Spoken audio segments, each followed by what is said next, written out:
So Russell, we've dried the barley on the kiln floor. What happens with it then? Well, Gerry, once we've dried our malt, we'll leave it in one of our bins for a minimum of 21 days. And that's primarily to let the malt recover from the metamorphosis, if you like. After that period of time, we then transfer it through to our mill room, where we present it to the mill ready to ground it into a grist, into some of these big bins we see behind us here today. And then, so what do we do with it then? Basically, you have a grist is like flour, isn't it? So it's ground malt. That's right. So you've got three component parts basically. We've got flour, we've got the grits and the husks. And we've got to be careful how we mix these together, which is basically the grind. If it's too fine, we struggle to drain. If it's too coarse, we don't get the same extract. So once it's there, you add water into here. So what happens in this vessel? Well, this is our mash tun. And what we do is at Highland Park, we've got three water regime. The grist is added with water in the mashing in process. And the temperature of the grist in with the water to the mash tun is absolutely critical. The main part of this process is it's to gelatinise the starch, so basically to rupture the starch cells and allow the enzymes present that were so carefully protected earlier on in the process in the malting to convert the starch into sugars.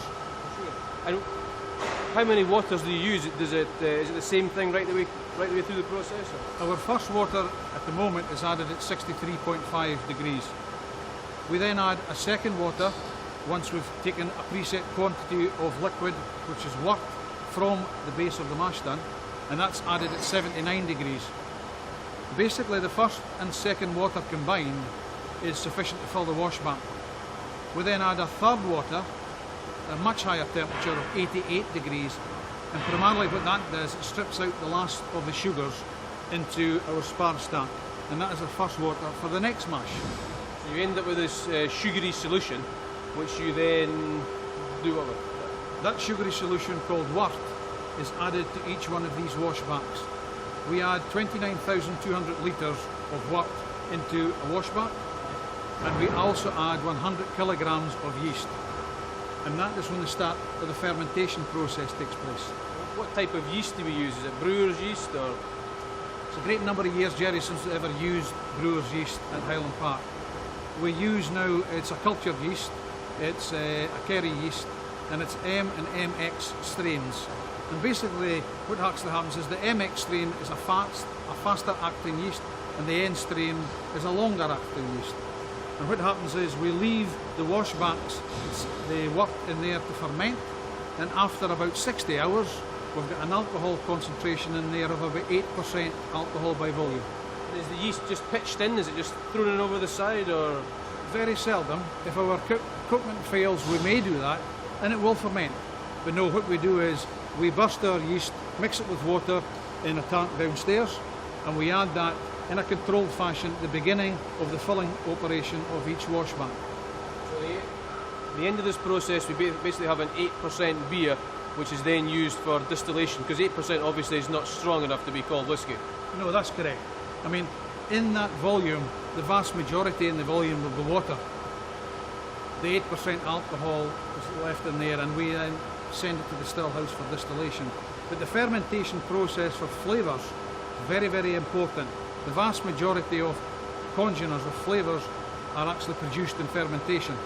So when we send it down to the distillation, into the still house, you separate all these flavours and alcohols from the water that's in there in the first place. And I see they're all wooden washbacks. Does that add any flavour to the beer? No. I mean, really, they're holding vessels.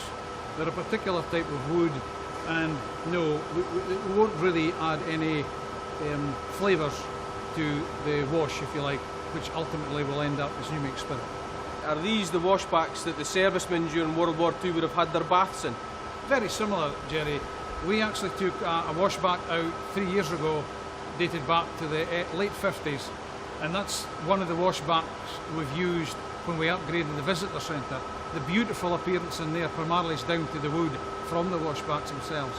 But yes, as the story goes, during the war, that the sailors, my apologies, the soldiers that were based in Orkney they used to come to the distillery to have a bath in the washbacks. So that would have been where you had one of your baths, I suppose. That's the very last one I had. That's very well. That's well.